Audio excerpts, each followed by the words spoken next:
Yes hello friends, कैसे हैं आप? आशा करता हूं आप अच्छे होंगे, आपके घर पर सब अच्छे होंगे। हम लोग कर रहे थे क्लास 10 सिविक्स का एनसीईआरटी चैप्टर 6 हिंदी में कर रहे थे। चैप्टर 6 का नाम है राजनीतिक दल। इंग्लिश में मैं बोलूँ तो पॉलिटिकल पार्टीज या पॉलिटिकल पार्टी मैं बोलूँ, एक पार्टी नहीं लूंगा मैं, प्लूरल में यदि कॉल करूँ तो पार्टीज ही बोलूंगा, ठीक है। तो पहले पार्ट मैंने करवा दिया था। इसमें हमने देखा कि सबसे पहले सवाल उठता है परिचय में, इंट्रोडक्शन में हम क्या जानेंगे इसके बारे में। तो ओवरऑल हमने देखा था इस चैप्टर में हम जानेंगे एक पॉलिटिकल पार्टी होती क्या है, ये फॉर्म कैसे होते हैं, इनके कार्य क्या होते हैं, क्यों जरूरत है, और यदि कोई एक पार्टी शासन में आती है, शासन दल में आती है, कानून बनाती है, तो विपक्षी दल किस तरह रोल निभाते हैं, जनता की क्या भूमिका होती है, चुनाव में उनका क्या प्रभाव पड़ता है, इन सब के बारे में इंट्रोडक्शन में दिया हुआ इस चैप्टर में हम लोग पढ़ेंगे, ठीक है। तो अब तक पहला वीडियो मैंने जो दिया है, क्लास लिया है, वहां पर हमने देखा कि उनके कार्य क्या क्या होते हैं, ठीक है, और इसका अर्थ भी हमने जाना। अर्थ के छोटे से टर्म में यदि मैं समझाऊं आपको, तो पॉलिटिकल पार्टी होती क्या है। मान लीजिए कुछ लोगों का एक समूह होता है, जैसे, ठीक है, मान लीजिए कुछ लोगों का एक समूह है। अब ये क्या करती है, अपनी बातों को सरकार के समक्ष लाने के लिए क्या करती है, ये लोग मिल करके एक पार्टी का ही निर्माण कर देती है, एक संस्था का निर्माण करती है, और यही फिर से चुनाव लड़ना शुरू करती है। तो ये क्या है, जब ये चुनाव लड़ना शुरू करे तो ये क्या, एक तरीके से वो राजनीतिक दल कहलाना शुरू कर देती हैं। तो इन्हीं को हम कहते हैं राजनीतिक दल या पॉलिटिकल पार्टी, खास करके वैसे समूह जो चुनाव लड़ते हैं। बात सही है। और यदि कोई ग्रुप है, ठीक है, मान लीजिए ऑर्गेनाइजेशन है, कोई चैरिटी है, वो चुनाव नहीं लड़ी, तो हम उसको उसके ग्रुप के आगे पॉलिटिकल पार्टीज या पॉलिटिक टर्म यूज नहीं करेंगे हम वहां पर। क्लियर है ना? जो चुनाव लड़ती है उनके लिए सिर्फ हम यूज करते हैं, ठीक है। आगे हमने देखा उनके कार्य क्या क्या है, दो पिक्चर्स भी यहाँ पर दिखाया गया है। कार्य के बारे में हमने देखा 7 पॉइंट थे, 7 या 8 पॉइंट थे। हमने देखा कि सबसे पहले फॉर्म करते हैं, ठीक है, एक ग्रुप बनाते हैं। ग्रुप बनाने के बाद वो अपने एक लीडर चुनते हैं। लीडर चुनने का दो अलग अलग तरीका होता है।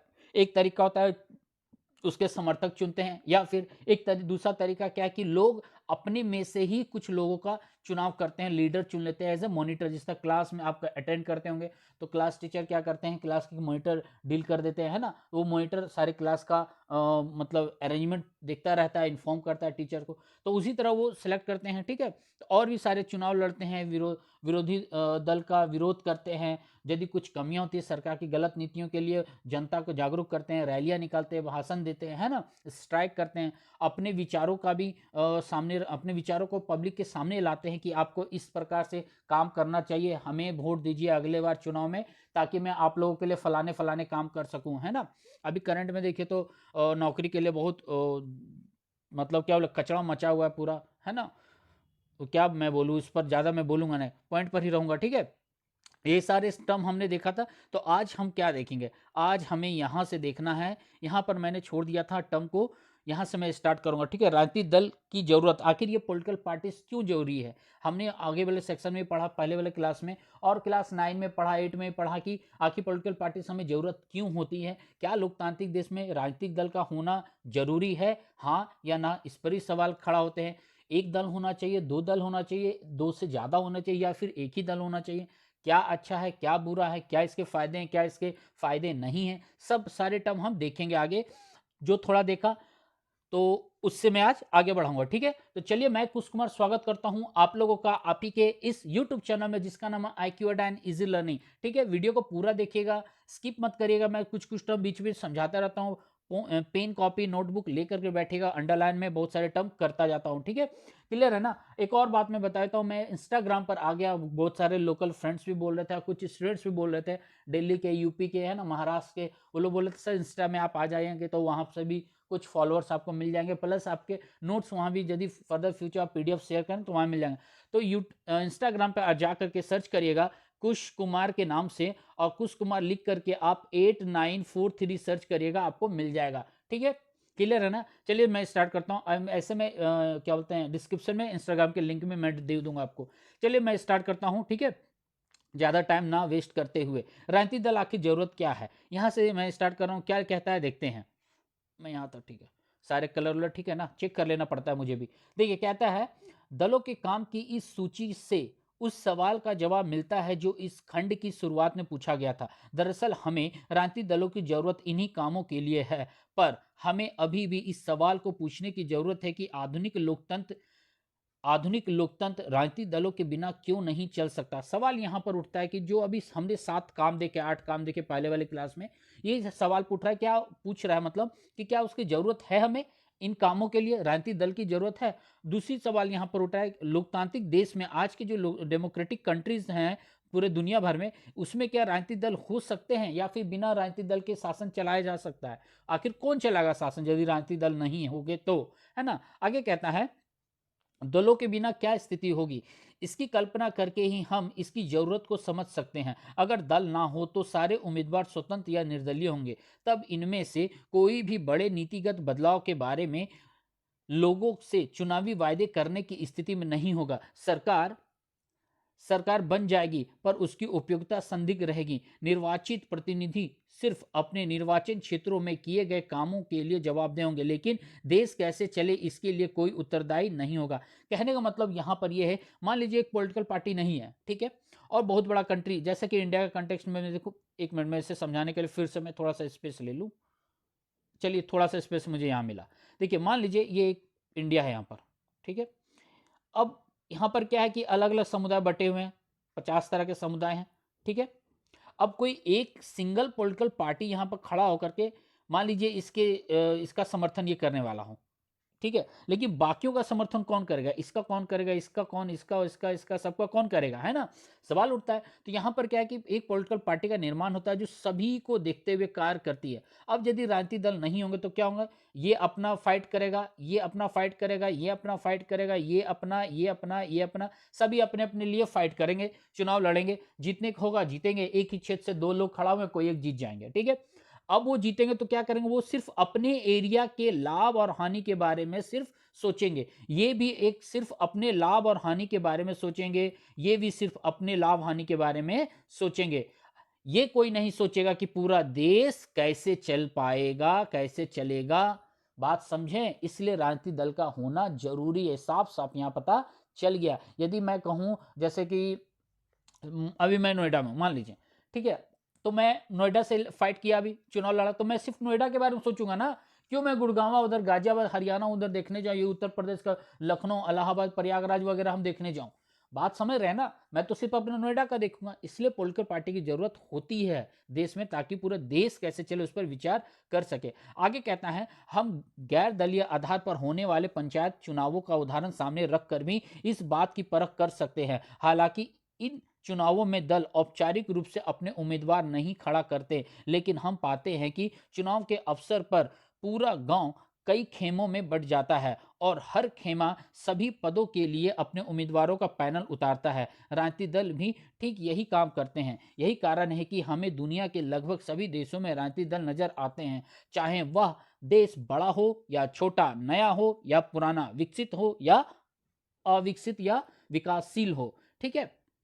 यहाँ कह रहा है, वही टर्म है जो अभी मैंने समझाया कि सिंगल मेंबरशिप में यदि मैं देखूं, गैर दलीय व्यवस्था में हम देखें तो पंचायती राज चुनाव का है। वहाँ पर क्या है कि कोई पार्टी नहीं होते, लोग खड़े हो जाते हैं, चुनाव लड़ते हैं, 2 लोग खड़े हो गए एक क्षेत्र से, एक जीता एक हारा, बात क्लियर है। या फिर नहीं भी खड़े होते, अकेले कोई पार्टी व्यक्ति खड़ा हो जाता है पंचायत में और वो चुनाव जीत जाता है, तो वो क्या करते हैं, सिर्फ अपने क्षेत्र पर हिसाब किताब रखते हैं, क्या लाभ है क्या हानि है, कृषि के लिए क्या करना है, नलकूप के लिए क्या करना है ना, आने वाले फसलों के लिए क्या करना है, यदि गांव में जमीन विवाद है उस पर क्या करना है। वो सिर्फ क्या करेगा, अपने क्षेत्र के बारे में ही सिर्फ वो सोचेगा, दूसरे क्षेत्र के बारे में वो नहीं सोचेगा। इससे क्या होगा, पूरा देश चलेगा? नहीं चलेगा। इसलिए आज क्या है, आज के समय में पूरे दुनिया में पॉलिटिकल पार्टी जरूरत है, कहीं ना कहीं जरूरत है, चाहे वो देश छोटा हो या बड़ा हो, नया हो या पुराना, विकसित हो या फिर विकासशील हो या फिर अविकसित भी हम कहेंगे, ठीक है। जैसे कि अफ्रीका कुछ छोटे छोटे कंट्री है, वो पूरी तरह आज भी डेवलप नहीं है ना। अब जिम्बाब्वे का एग्जांपल आप ले सकते हैं ना,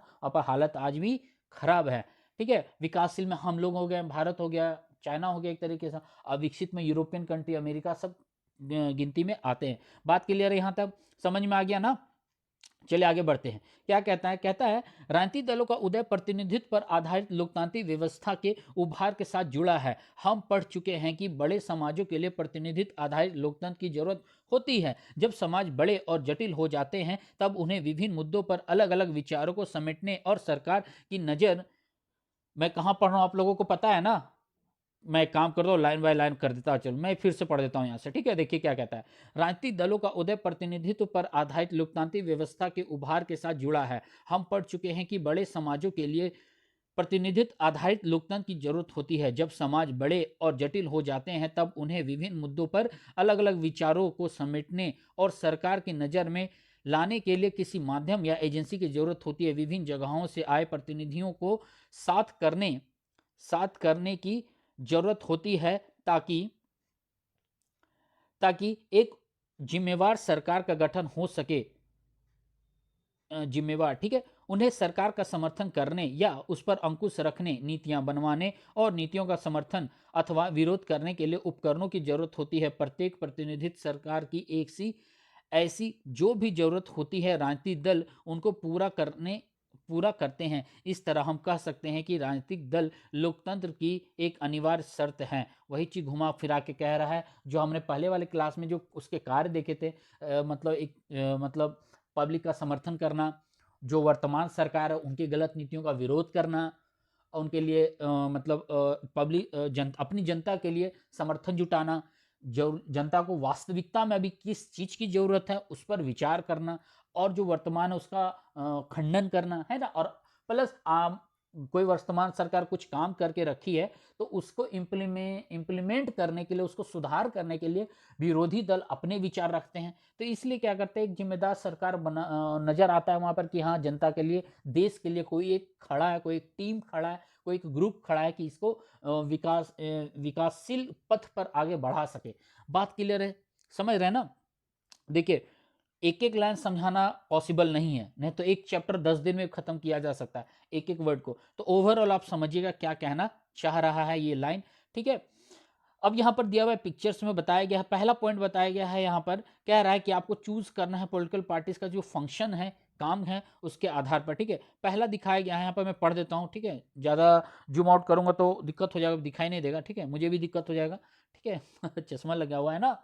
देखिए क्या कहता है, पहला लाइन कहता है यहाँ पर, भाजपा महिला मोर्चा, गैस और मतलब प्याज के जो प्राइस कीमत बढ़ गए हैं उसके लिए वो क्या करें, विरोध प्रदर्शन कर रहे हैं। यहाँ पर वो पिक्चर इनका है, यहाँ पर है ना, ये महिलाओं का है, ठीक है, आप देख सकते हैं यहाँ पर पिक्चर में बुक होगा आपके पास।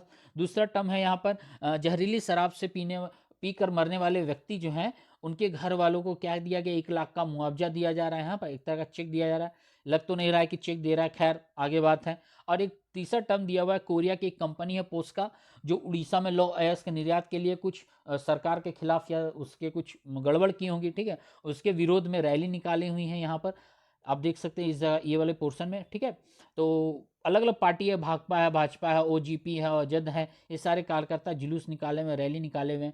बात समझ रहे हैं ना। तो आपको चुनना है, तो इसमें क्या है, राजनीतिक दल का काम 1 और 3 का है, 2 तो भाई चेक बांट रहा है, और राजनीतिक दल का मैं तो नहीं मानूंगा, है ना। वो तो कोई भी एक बड़ा ऑर्गेनाइजेशन भी दे सकती है उसको चेक को, है ना।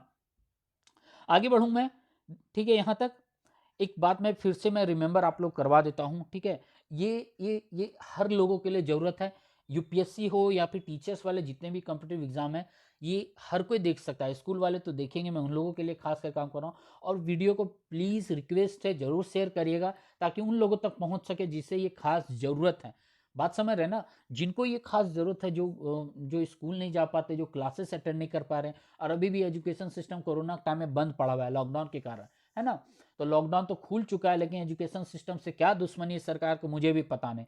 स्टेट गवर्नमेंट हो जाए या सेंट्रल गवर्नमेंट हो जाए, मैं तो इसका विरोध करता हूँ सेंट्रल गवर्नमेंट का।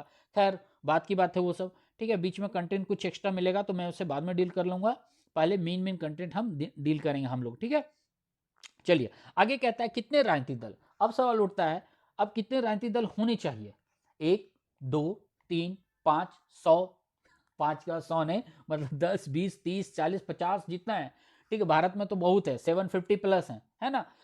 तो नेशनल कौन है, राष्ट्रीय दल कौन है, क्षेत्रीय दल कौन है, इन सब के बारे में हम जानेंगे। सब्र रखिए, सब कुछ आ गया धीरे धीरे। चलिए अब यहां से स्टार्ट करते हैं हम लोग, कितने राजनीतिक दल हैं सवाल। तो कितने राजनीतिक दल होने भी चाहिए, क्वेश्चन मार्क है यहाँ पर, ठीक है। चलिए कहता है, लोकतंत्र में नागरिकों का कोई भी समूह राजनीतिक दल बना सकता है, यही तो एक फायदा है, हम राजनीतिक दल बना सकते हैं। जैसे केजरीवाल जी 2011 में 2011-12 के जो वहाँ पर रैली निकाले थे दिल्ली में अन्ना हजारे सर के साथ में, ठीक है, मैंने अन्ना हजारे को देखा है, दूर से देखा है, बट इच्छा है फिर से जाके सामने से देखो, मिलूं उनसे। वो आइकन रहे एक तरह से, मोटिवेशनल हैं, उनके भी जो थॉट हैं, ठीक है, फाइट करते हैं किसी भी गलत नियम के विरुद्ध में, है ना, लड़ने के लिए सिखाते हैं वो। अब वो लड़ना नहीं मतलब क्या कह रहा हूँ सब आप समझ रहे हैं। कहता है लोकतंत्र में नागरिकों का कोई भी समूह राजनीतिक दल बना सकता है। इस औपचारिक अर्थ में सभी देशों में बहुत से राजनीतिक दल हैं। भारत में ही चुनाव आयोग में नाम पंजीकृत कराने वाले दलों की संख्या 750 से अधिक, अभी मैंने बताया था। लेकिन हर दल चुनाव में गंभीर चुनौती देने की स्थिति में नहीं होता। चुनाव जीतने और सरकार बनाने की होड़ में, मैं यहाँ पर एक बार इधर कर लेता हूँ, कट रहा होगा ये आई थिंक, है ना, हाँ ठीक है। चुनाव जीतने और सरकार बनाने की होड़ में आमतौर पर कुछ एक पार्टियां ही सक्रिय होती है। जैसे कि यहाँ पर इंडिया में देखिए, सेंट्रल लेवल पर राष्ट्रीय दल में देखिए बीजेपी हो गई, है ना, और कांग्रेस हो गए।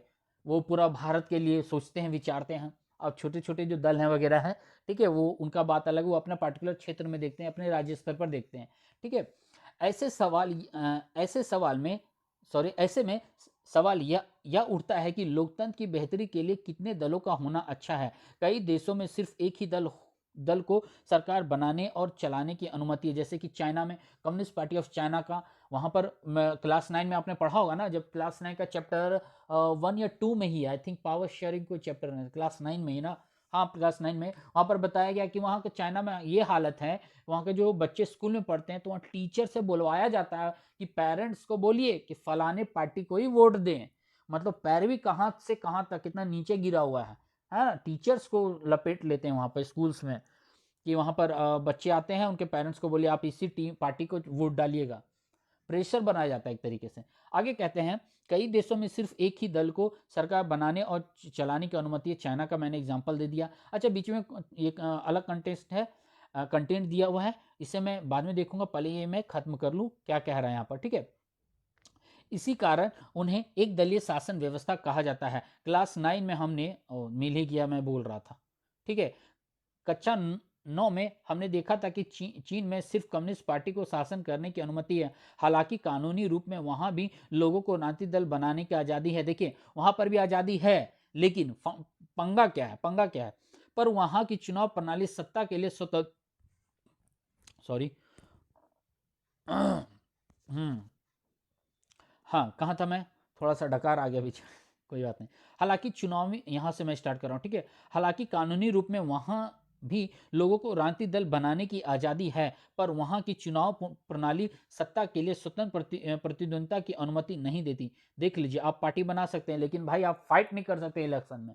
पार्टी बना के आप उसका मतलब समर्थन करें या विरोध करें, चुनाव नहीं लड़ सकते हैं। एक तरीके से आपको फोर्स किया जाता है कि आप चुनाव नहीं लड़ें, है ना, देती है। इसलिए लोगों को नया राजनीतिक दल बनाने का कोई लाभ नहीं दिखता और इसलिए कोई नया दल नहीं बन पाता। हम एक दलीय व्यवस्था को अच्छा विकल्प नहीं मान सकते, क्योंकि यह लोकतांत्रिक विकल्प नहीं है। किसी भी लोकतांत्रिक व्यवस्था में कम से कम दो दलों को राजनीतिक सत्ता के लिए चुनाव में प्रतिद्वंदिता करने की अनुमति तो होनी ही चाहिए। साथ ही उन्हें सत्ता में आकर आ सकने का पर्याप्त अवसर भी रहना चाहिए। वही कह रहा है, मान लीजिए कोई पार्टी जीत गई है, ठीक है, अब एक ही पार्टी जीत रही है, अब सही काम कर रहे हैं या गलत काम कर रहे हैं, ये पता नहीं सही है या गलत है, उस पर विचार कौन करेगा। मान लीजिए पब्लिक उसका विरोध करती हुई, तो क्या कर लेगी पब्लिक, फिर दोबारा इलेक्शन में तो आखिर यही ना आने वाली है, सरकार बनाने वाली है यही पार्टी ना, क्या फायदा पब्लिक का। हाँ, यदि दूसरा कोई पार्टी बन जाता है तो पब्लिक इस तरफ मुख मोड़ सकती है, राह मोड़ सकती है इस तरफ। अब इसको पूरी तरह वोट देकर के सरकार इसे बनाने का मौका मिले, बात समझ रहे हैं ना, तब ये पार्टी इसकी गिर जाएगी, सत्ता इसकी चली जाएगी, फिर नया एक व्यवस्था आएगा। लेकिन एक ही पार्टी रहने से क्या है, ये जो व्यवस्था कायम करके रखे हैं, इसी व्यवस्था को चल रहा है भाई। सही या गलत पब्लिक कुछ बोल ही नहीं पाया, इसलिए सिंगल पार्टी सिस्टम गलत माना गया है लोकतांत्रिक व्यवस्था में। क्लियर है यहाँ तक। आगे कहता है कुछ देशों में, मैं यहाँ से स्टार्ट कर रहा हूँ, कुछ देशों में सत्ता आमतौर पर दो मुख्य दलों के बीच ही बदलती रहती है। भारत भी देखिए वही है, बीजेपी कांग्रेस। मुझे जब से होश हुआ है, आई थिंक 15-16 साल से मैं नोटिस कर रहा हूँ, यही देख रहा हूँ मैं, है ना। मुझे याद है मनमोहन जी 2004 में सरकार बना, उस समय तो हमारा तो स्कूल टाइम था, बट उतना तो बुद्धि हो गया था, समझता था कि हाँ भाई इलेक्शन है ना। तो देखा था उस समय, तो उस समय से यही देख रहा हूँ बीजेपी कांग्रेस का विवाद चलता है। अमेरिका में भी दो ही पार्टी है, ठीक है, डेमोक्रेटिक पार्टी है, रिपब्लिक पार्टी, याद रखिएगा सारे पॉइंट, मैं जो भी बोल देता हूं उसे नोट कर लीजिएगा। कहता है कुछ देशों में सत्ता आमतौर पर दो मुख्य दलों के बीच ही बदलती रहती है, वहां अनेक दूसरी पार्टियां हो सकती है, वे भी चुनाव लड़कर चुनाव एक मिनट वे भी चुनाव लड़कर कुछ सीटें जीत सकती है, पर सिर्फ दो ही। एक्चुअली मार्क कर दे, साथ साथ पढ़ने में ना डिस्टर्ब हो जाता हूँ कभी कभी, ठीक है। फिर से मैं स्टार्ट करता हूँ यहाँ से, ठीक है। कुछ देशों में सत्ता आमतौर पर दो मुख्य दलों के बीच ही बदलती रहती है, वहां अनेक दूसरी पार्टियां हो सकती हैं, वे भी चुनाव लड़कर कुछ सीटें जीत सकती हैं, पर सिर्फ दो ही दल बहुमत पाने और सरकार बनाने के प्रबल दावेदार होते हैं। अमेरिका और ब्रिटेन में ऐसी ही द्विदलीय व्यवस्था है। जब अनेक दल सत्ता के लिए होड़ में हो और दो दलों से ज्यादा के लिए अपने दम पर या दूसरों से गठबंधन करके सत्ता में आने का ठीक ठाक अवसर हो, तो इसे बहुदलीय व्यवस्था कहते हैं। कहने मतलब दो पार्टी तो ठीक है, लेकिन मान लीजिए मेजोरिटी नहीं मिला, मान लीजिए 100 सीट पर फाइट हो रहा है, 100 सीटों पर फाइट हुआ, अब दो पार्टी है ए और बी, इसे मान लीजिए मेजोरिटी क्या चाहिए, 51 चाहिए, ठीक है। मान लीजिए सपोज दैट 50-50 मिल गया, तब क्या करें? या फिर कोई तीसरी पार्टी यहाँ पर, इसे 40 मिला, इसे 30 मिला, और बचा हुआ पार्ट 32 कर दूं मैं, इसे बचा हुआ पार्ट 28 इसे मिल जाए, दूसरे पार्टी को मिल जाए, तब क्या करें वहां पर? मैं तो ये क्या करे, गठबंधन करेगी। तो यहाँ पर तीसरी पार्टी जैसे ही आ जाती है, तो वहां पर हम लोग कहते हैं बहुदलीय व्यवस्था कहते हैं, जो भारत में है, ठीक है। भारत में भी मैं यहां से स्टार्ट कर रहा हूं, ठीक है। भारत में भी ऐसी ही बहुदलीय व्यवस्था है। इस व्यवस्था में कई दल गठबंधन बनाकर भी सरकार, कहां चला गया, ओहो, सरकार बना सकते हैं। जब किसी बहुदलीय व्यवस्था में अनेक पार्टियां चुनाव लड़ने और सत्ता में आने के लिए आपस में हाथ मिला लेती है, तो इसे गठबंधन या मोर्चा कहा जाता है। याद रखिए, गठबंधन क्लियर है। गठबंधन का मतलब क्या होता है? जब एक से ज्यादा पार्टी मिलकर के सरकार बनाती है, तब वहां गठबंधन या मोर्चा हम कहते हैं। क्लियर है ना? बात समझ रहे ना? यहां पर हूं मैं, ठीक है। जैसे 2004 के संसदीय चुनाव में भारत में ऐसी तीन प्रमुख गठबंधन थे। राष्ट्रीय, यहां पर मार्क करना शुक्र है, बहुत इंपॉर्टेंट है यहां से, ठीक है, यहां से पूरा टर्म। जैसे राष्ट्रीय जनतांत्रिक गठबंधन, संयुक्त प्रगतिशील गठबंधन और वाम मोर्चा, तीन पार्टी मिलकर 2004 में, अभी मैंने जो मनमोहन सरकार जो बताया आपको कांग्रेस पार्टी की, यही चीजें, ठीक है, यही थोड़ा बहुत मुझे याद था, ठीक है। अक्सर बहुदलीय व्यवस्था बहुत एक मिनट रुकिए, हाँ, राष्ट्रीय दल, यहाँ तो अक्सर बहुदलीय व्यवस्था बहुत घालमेल वाली लगती है और देश में राजनीतिक अस्थिरता की तरफ ले जाती है, पर इसके साथ ही इस प्रणाली में विभिन्न हितों और विचारों को राजनीतिक प्रतिनिधित्व मिल जाता है। तो इनमें से कौन सी प्रणाली बेहतर है? अक्सर पूछे जाने वाले इस सवाल का संभवतः सबसे अच्छा जवाब यही होगा कि यह कोई बहुत अच्छा सवाल नहीं है। मान लीजिए एक पार्टी तो गठबंधन की बन गई, इनका विचारधारा अलग होगा, इनका विचारधारा अलग और इनका विचारधारा अलग, लेकिन सरकार तो तीनों मिलकर बना लिए, ठीक है। अब मान लीजिए कोई मुद्दा आया सामने, अब उस मुद्दे पर विचार इनका अलग हो सकता है, इनका अलग हो सकता है, इनका अलग हो सकता है, तो क्या ये सही राह पर चलेगा? नहीं ना। जब तक एक ही बिंदु पर सबके विचारधारा नहीं मिलेंगे, तो सक्सेस होगा क्या? एक पाथ पर नहीं चलेंगे सब, तो क्या होगा? खिचपिच हो जाएगा, हौचपच हो जाएगा। वहां पर जो पॉइंट ऑफ व्यू है, पब्लिक का point of view, political parties के जो मेंबर्स हैं, मिनिस्टर्स हैं, उनके भी पॉइंट ऑफ व्यू बिगड़ जाते हैं ना। तो वही पूछा जा रहा है कि यहाँ ऐसा जो सवाल करता है कि कौन सा विकल्प सही है, तो बोलेगा ये सवाल ही आपने गलत किया है ना, बेकार का सवाल है ये। एक तरीके से पूछो, विकल्प ही सही नहीं है भाई, उनका अलग विचारधारा है, इनका अलग विचारधारा। बात समझ रहे ना? आगे कहता है, दलीय व्यवस्था का चुनाव, मैं कहां पर हूं पता है ना? मैं यहां पर हूं, ठीक है। दलीय व्यवस्था का चुनाव करना किसी मुल्क के हाथ में नहीं है। यह एक लंबे दौर के कामकाज के बाद खुद विकसित होती है और इसमें समाज की प्रकृति, इसके राजनीतिक विभाजन, राजनीति का इतिहास और इसकी चुनाव प्रणाली, सभी चीजें अपनी भूमिका निभाती है। याद रखिएगा, चुनाव जो होते हैं या फिर एक दल बनते हैं, तो और लोकतांत्रिक व्यवस्था है, इसके पीछे ये नहीं कि सिर्फ पब्लिक ही लगे हुए हैं, उसके पीछे बहुत सारा चीज होता है। मान लीजिए कोई एक सरकार है, 10 साल से सरकार है वो, ठीक है, और खास करके एक पार्टिकुलर समुदाय को इग्नोर करते आ रही है, तो एक विपक्षी दल बनेगा। अब वो क्या करेगी? विपक्षी दल, उनका एक अपना लक्ष्य होगा, एक उनका अपना विचारधारा हो कि मुझे फलाने जाति के लिए कल्याणकारी व्यवस्था लाना है, तो इनका एक एम बन गया। तो उनका नजरिया बदला ना, तो नजरिया जब बदल गया उसी आधार पर वो चलेंगे, तो विचारधारा भी वहां पर बदल गया। बात समझ गया ना। तो इसलिए इतिहास, उनके विचारधाराएं सब कुछ मायने रखते हैं। उनकी समाज का प्रकृति कैसा, नेचर कैसा, समाज का भौगोलिक सांस्कृतिक आधार कैसा है, उनके राजनीतिक विभाजन, क्या वो नई पार्टी बनी है या दूसरी पार्टी से टूट के बनी है, उनका इतिहास कैसा रहा है, चुनावी प्रणाली कैसी है, मतलब चुनाव कैसे किए जाते हैं, प्रत्यक्ष या फिर अप्रत्यक्ष, मतलब डायरेक्ट या इनडायरेक्ट, कैसा व्यवस्था है वहां पर। अमेरिका में प्रेसिडेंट का इलेक्शन डायरेक्ट होता है, जबकि भारत में इनडायरेक्ट होता है। बात समझ रहे हैं ना। सभी चीजें अपनी भूमिका निभाती है, इसे बहुत जल्दी बदला नहीं जा सकता। हर देश अपनी विशेष परिस्थितियों के अनुरूप दलीय व्यवस्था विकसित करता है। जैसे अगर भारत में बहुत दलीय व्यवस्था है, तो उसका कारण यह है कि दो तीन पार्टियां इतने बड़े मुल्क की सारी सामाजिक और भौगोलिक विविधताओं को समेट पाने में असक्षम है, मतलब अक्षम है। ठीक है। हर मुल्क और हर स्थिति में कोई एक ही आदर्श प्रणाली चले, यह संभव नहीं है। देखिए यहाँ पर क्या है, डाइवर्सिटी, विविधता है हमारे देश में। ठीक है। यहाँ पर जोग्राफिकल कंडीशन अलग है, और कल्चर अलग है, भाषा अलग है, पहनावा अलग है, खान पान अलग है। तो क्या एक कोई सेंट्रल गवर्नमेंट में एक पार्टी सबको लेकर चल सकती है क्या?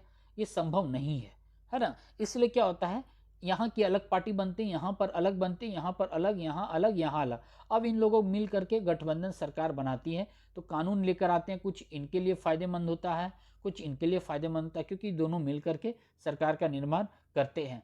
बात समझ रहे हैं ना। इसलिए सिंगल पार्टी बड़ी कंट्री में पॉसिबल नहीं है। चाइना एक तरीके से कहिए तो जबरन है, वो साफ पता चल रहा है यहाँ से। जैसे कंटेंट में दिया गया है, एनसीईआरटी फालतू तो नहीं ना लिखेगा जी, है ना। यहाँ पर साफ साफ बताएगी कि एक तरीके से क्या, ये इम्पॉसिबल टर्म है कि बहुत बड़े। अब मान लीजिए एग्जाम्पल छोटा से, तो आपके क्लास में 30 से 40 बच्चे हैं, क्लास टीचर डील कर लेगा, लेकिन वही 500 बच्चे हैं, क्लास टीचर डील कर पाएगा 40 मिनट का पीरियड में? कॉमन सेंस लगाइए। ठीक है। 40 बच्चा उधर क्या कर रहे हैं उनको पता भी नहीं चलेगा। ड्रामा कर रहे हैं, मजाक कर रहे हैं, पढ़ रहे हैं, ध्यान दे रहे हैं, नहीं दे रहे हैं, पीछे से लंच लंच खा रहे हैं, या फिर रफ कर रहे हैं, दूसरे नोट नोट बना रहे हैं, क्या कर रहे हैं उनको पता नहीं चलेगा। तो वहां पर क्या है, वहां पर 3-4 टीचर का जरूरत होता है। जैसे कि एग्जाम होता है, जब सेंटर में पहुंचते होगे तो 30 बच्चे रहे, 20 बच्चे रहे, तो एग्जाम सेंटर में एक चल देगा, गार्डिंग के लिए चलेगा। लेकिन जहाँ 100 बच्चे, वहां पर गार्डिंग के लिए 3-4 एग्जामिनर आते हैं, देखते हैं वहां पर, है ना, गाइड करते हैं। इसलिए पॉसिबल नहीं है कि बड़े कंट्री में एक छोटा एक पार्टी उसको चला सके। तो एक तरीके से चाइना साफ पता चले वो इलीगल रूप से चलाते हैं। ठीक है। यहाँ पर एक शॉर्ट में कह रहा है व्यवस्था के बारे में है। ठीक है। भारत के कंटेक्स्ट में दिया हुआ है। आइए दलीय व्यवस्था के बारे में हमने जो जाना उसे भारत के विभिन्न राज्यों पर लागू करें। आपको पता होगा यहाँ पर अलग अलग राज्य में अलग अलग पार्टी सिस्टम है। ठीक है। कुछ पार्टी में एक ही पार्टी, कुछ राज्य में एक ही पार्टी ज़्यादा एक्टिव है, कुछ राज्य में अलग अलग। जैसे आप देखिएगा बिहार में देखिए, लालू प्रसाद यादव जी का जो पार्टी है शुरू से एक्टिव रहा है। बंगाल में टीएमसी एक्टिव रही है। गुजरात में आप चले जाइए, बीजेपी का पूरा प्रभाव रहा है। महाराष्ट्र में आप चले जाइए, आपको वहां पर शिवसेना का प्रभाव ज़्यादा मिला है ना। आरएसएस का पूरा वहाँ प्रभाव रहा है। वहाँ पर आप चले जाइए हैदराबाद में, तो ओबीसी सर का ज़्यादा वहाँ पर प्रभाव रहा है कुछ दिनों से, कुछ वर्षों से। बात समझ रहे हैं ना। ठीक है। यहाँ तक समझ गए। चलिए, एक कंटेस्ट मैंने छोड़ा था, इसे मैं देख देता हूँ ये क्या कह रहा है। इसे जूम ज़्यादा नहीं कर पाऊंगा, लेकिन मैं कर देता हूँ। आज मैं ज़्यादा बड़ा वीडियो नहीं बनाऊंगा, इसे करके मैं खत्म कर दूंगा आज। ठीक है। चलिए, अब कहता है राजनीति की नैतिक ताकत। अब पॉलिटिक्स में मोरालिटी है या नहीं है, इस पर हम देखेंगे। क्या है क्या नहीं है, इस पर हम विचार करेंगे। देखिए क्या कहता है यहाँ पर। यहाँ क्या कह रहा है, कहता है कि राजनीतिक दल में जो नैतिक नैतिक का जो ताकत है, उस पर कंटेंट दिया गया है। कंटेंट किनके बारे में है, एक व्यक्ति हैं। मैं शॉर्ट में समझा देता हूँ। ठीक है। मैंने अभी पढ़ा था इसे। ठीक है। थोड़ा सा वीडियो को पॉज करके। ठीक है। क्या कह रहा है यहाँ पर, एक व्यक्ति थे, महान व्यक्ति थे, एक जन आंदोलन थे, एक राजनीतिक पार्टी के एक मेंबर रह चुके, मिनिस्टर रह चुके, एमपी रह चुके देश के। देखिए उनका नाम क्या है, वो क्या है, उनका नाम है श्री किशन पटनायक। उनका पूरा जीवन काल रहा 1930 से लेकर के 2004 तक। 1962 में जिनको किशन जी के नाम से फेमस थे वो, ठीक है, या फिर जिनको किशन जी कहा भी जाता था, वो 1962 में उड़ीसा के संबलपुर से सांसद बने थे, मतलब एमपी बने थे। अब देखिए यहाँ पर ये जो टेक्स्ट दिया हुआ है, किस बारे में दिया हुआ है। वहां पर जन आंदोलन चल रहे थे पूरे देश भर में उस दौरान। ठीक है। तब ये इनका विचार था कि इनको इकट्ठा करके हम सरकार के समक्ष अपनी बात को कैसे रखें। तो इनका इनडायरेक्ट पॉइंट ऑफ व्यू से कहना था कि हम लोग पॉजिटिव नजरिए से, सही मायने से एक ग्रुप बनाएंगे, अर्थात राजनीतिक दल बनाएंगे, और उस दल के आधार पर, उस दल के साथ कदम बढ़ा के हम अपनी बातों को सरकार के समक्ष, देश के समक्ष रखेंगे। तो इसी बीच में उनके साथ कुछ कार्यकर्ता थे, उनको फॉलो करने वाले कुछ महिला ग्रुप थी, जिनका नाम मैं यहाँ पर लिखा हुआ है। सुधा नाम था उनका, करुणा नाम था, शाहीन था और ग्रेसी नाम था। अब ये लोग कौन थे? ये पूरा भारत के अलग अलग क्षेत्रों में जो जन आंदोलन चल रहा था, उन्हीं से ये जुड़े हुए थे। तो एक समय की बात है कि ये चारों महिलाएं उड़ीसा के एक गांव में बैठ कर के इसी किशन जी के विचारों के बारे में बातचीत कर रहे थे। तो किशन जी जो जो कह रहे थे कि हम लोग को एक ग्रुप बनाना, राजनीतिक पार्टी बनाना, वो क्या है, आखिर कहना क्या चाहते हैं, इसी पर ये विचार दिया गया। आप इसे जाकर देख लीजिए, पॉज करके पढ़ लीजिएगा, या बुक होगा आपके पास, पढ़ लीजिएगा। उतना कोई खास नहीं मुझे लगा, इसलिए मैंने आपको शॉर्ट में बता दिया। बस उनका ये एक वार्तालाप यहाँ पर दिया हुआ तीनों का, कि उनका कहना है कि हाँ राजनीतिक दल बनाए, उनका कहना नहीं वो राजनीतिक दल बनाने के पक्ष में नहीं है, उनका कहना हाँ राजनीतिक दल बनाएंगे लेकिन मोर नैतिकता के आधार पर हम चलेंगे, अनैतिक नहीं बनेंगे, जेन्युइन बातों पर हम कार्य करेंगे। इन्हीं पर ये विचारधारा यहाँ पर दिया गया। लास्ट में आपसे पूछा गया है कि किसके विचार, मतलब जो यहाँ पर इनका जो वार्तालाप है, आप उनके विचारों से क्या समझे, है ना, आप अपने विचारधारा उस पर रखिए, आप अपने विचार दीजिए, ठीक है। अच्छा, दूसरा टर्म यहाँ पर एक आता है राजनीतिक दलों में जन भागीदारी। इसे मैं पढ़ देता हूँ, उसे क्या कहता है। शॉर्ट में यदि निकल गया तो ठीक है, ना तो पूरा पढ़ना ही पड़ेगा। देखते क्या कहता है, लोगों की भागीदारी पॉलिटिक्स में, ठीक है। कहता है, अक्सर कहा जाता है कि राजनीतिक दल संकट से गुजर रहे हैं क्योंकि जनता उन्हें सम्मान की नज़र से नहीं देखती। मैं भी नहीं देखता। कह रहा है यहाँ पर पॉलिटिकल पार्टी संकट से गुजर रहा है। रीज़न क्या है, कारण क्या है? कि जनता उनको रिस्पेक्ट ही नहीं देती। आप भले ही अच्छे आदमी हो, लेकिन जहाँ राजनीति में कूदे भाई, आपका इमेज भी कचड़ा हो जाएगा। आधा से ज़्यादा लोग आपको समझेंगे रेपिस्ट, मर्डर करने वाले, भूमाफिया समझेंगे, बहुत बड़ा डॉन समझेंगे, है ना। यही भारत का माहौल के आपको पता होगा, ठीक है। तो आगे लिखता है, उपलब्ध प्रमाण बताते हैं कि यह बात आंशिक रूप से सही है। मतलब कुछ प्रमाण या कुछ तथ्य दिया गया है नीचे, वो बताता है कि कहीं ना कहीं ये बात सही है कि पब्लिक उनको नहीं मानती है, रिस्पेक्ट नहीं करती है, और राजनीतिक दल का हालात खराब है। बड़े नमूनों पर आधारित कई दशकों तक चले सर्वेक्षण के तथ्य बताते हैं कि कुछ बहुत बड़ा सर्वेक्षण किया गया है। क्या है तथ्य, चलिए देखते हैं। नीचे में शॉर्ट में यहाँ पर सेंटेंस बने, फोकस करेंगे हम इस पर। ये क्या कह रहा है, देखिए। पहले भारत के बारे में बात करते हैं हम लोग। यहाँ दिया हुआ 1971 का एक रिपोर्ट है, फिर 96 तक का है, फिर 99 तक का है, 2004 तक का है, फिर 2005 तक का है। देखिए, कुछ लोगों का कहना भागीदारी कैसा है, भागीदारी कैसा नहीं है। देखिए, भागीदारी तो बढ़ रहा है, पॉपुलेशन बढ़ रहा है, तो राजनीति में लोग शामिल हो रहे हैं, इंटरेस्ट ले रहे हैं। लेकिन कहीं ना कहीं आम जनता से पूछिए तो आम जनता बोलेंगे यार वो गंदी चीज है, राजनीति, politics is a dirty game, है ना, सही नहीं है। तो यहाँ पर क्या रहा है, देखिए, कह रहा है थोड़े से उतार चढ़ाव के बावजूद भारत में लोगों के लगातार जुड़ाव में बढ़ोतरी हुई है। मतलब पॉलिटिक्स में 1970 के दशक में देखिए तो 38 पब्लिक 100 में से 38 लोग पार्टिसिपेट किए थे। या तो कोई उसके रिलेटिव रहे हैं, या तो उसके समर्थक रहे हैं, या उसके कार्यकर्ता रहे हैं, कहीं ना कहीं तरीके से जुड़े हुए हैं पॉलिटिकल पार्टी से। लेकिन एक रेशियो अब 2005 तक का दिखाया गया है, यहाँ पर 38 से 48 हो गया है। इवन 2004 में 53 था, एक तरीके से यहाँ बढ़ा हुआ है। आज के वर्तमान में देखें तो मैं तो कहूँगा 60 हो गए हैं, क्योंकि अब फेसबुक, ट्विटर पर हर छोटे छोटे जो 18 से ज़्यादा है, सब सजेशन अपने देने लगे हैं, है ना, समर्थन करने लगे हैं। तो यहाँ पर दिखाया जा रहा है कि ये बढ़ रहा है, रेशियो इंक्रीज कर रहा है भारत के कंटेक्स्ट में।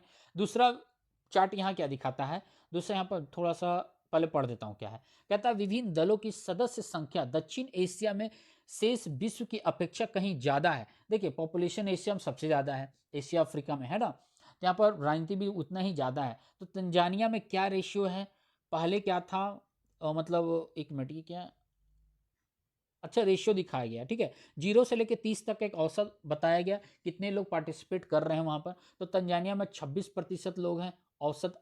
औसत मैं बताऊँ तो, ठीक है, ये क्या हो गया, डन, ठीक है। ये सब दिक्कत होता है थोड़ा थोड़ा, है ना, ठीक है। देखिए, तंजानिया में कितने हैं, 26 पॉइंट इतना, बांग्लादेश में 23.5 है, भारत में 4 हैं, स्वीडन में 10.3 है, युगांडा में। ये सारा रेशियो दिया हुआ है कि इसकी भागीदारी क्या है। तीसरा ग्राफ यहाँ दिया हुआ है, भारत में पार्टी सदस्यता बढ़ी है। पार्टी की सदस्यता, लोग सदस्य बनते जा रहे पार्टी में। तो 1967 में कितने, 4 लोगों के अप्रोक्स था यहाँ पर रेशियो, लेकिन वही 2004 में आप देखिए ये 15 को करीब पार कर चुका है। 15 पार नहीं गया, 15 के करीब है, यहाँ पर 14-15 के करीब है। तो जहाँ 4 था, आज कहाँ 14-15 लोग हो गए हैं 100 में से, है ना, औसत माना गया। तो 67 से 2004 में अभी यहाँ पर देख रहे हैं बढ़े रहे हैं। यहाँ पर दिया हुआ एक और है, दक्षिण एशिया में पूरा भरोसा करने वाले 37 हैं, कुछ भरोसा करने वाले भी उसी में शामिल है, बहुत भरोसा नहीं करने वाले, एकदम नहीं करने वाले 43 है, और 20% का कहना भाई मुझे पता नहीं क्या कंडीशन हो रहा है, किसके इस तरफ जाऊं, हाँ की तरफ या ना की तरफ। यही सारा कंटेंट्स दिया हुआ है, टेक्स्ट दिया हुआ है यहाँ पर। इस कंटेंट को और अच्छी तरह से देखने के लिए आप बुक में देखिएगा या वीडियो पॉज करके समझिए, दोबारा वीडियो देखिए, ठीक है। यहाँ पर रेशियो दिया हुआ है। तो आज मैं इतना ही रखता हूँ, ठीक है। वीडियो ज़्यादा बड़ा बन जाता है, लोग कहते हैं सर छोड़ दीजिए, बोर हो जाता हूँ मैं, है ना। चलिए आज मैं इतना ही रखता हूँ, आगे अच्छा ये भी छोटा सा टर्म था, ठीक है, अब कल देख दूंगा मैं इसे, ठीक है। चलिए आज इतना ही रखता हूँ मैं, कल फिर मिलता हूँ आप लोगों से, इससे मैं आगे बढ़ाऊंगा। प्लेलिस्ट पर जाकर देखते रहिए, चैप्टर 1 से मैं पढ़ाते जा रहा हूँ, धीरे धीरे सब कुछ लाऊंगा। आप लोग के लिए मेहनत कर रहा हूँ, आपके भविष्य के लिए मेहनत करता हूँ, ठीक है। चलिए ठीक है, घर पर रहिए, सुरक्षित रहिए, बड़ों से आशीर्वाद लेते रहिए, छोटों को प्यार देते रहेगा। थैंक यू वेरी मच, फिर मिलता हूँ मैं। और चैनल पर नए हैं तो सब्सक्राइब करके इसके बेल आइकन जरूर दबाइएगा, ताकि जब भी मैं क्लासेस लूँ तो आपको नोटिफिकेशन चला जाए, ठीक है। चलिए अभी मैं रखता हूँ, ठीक है। Thank you very much.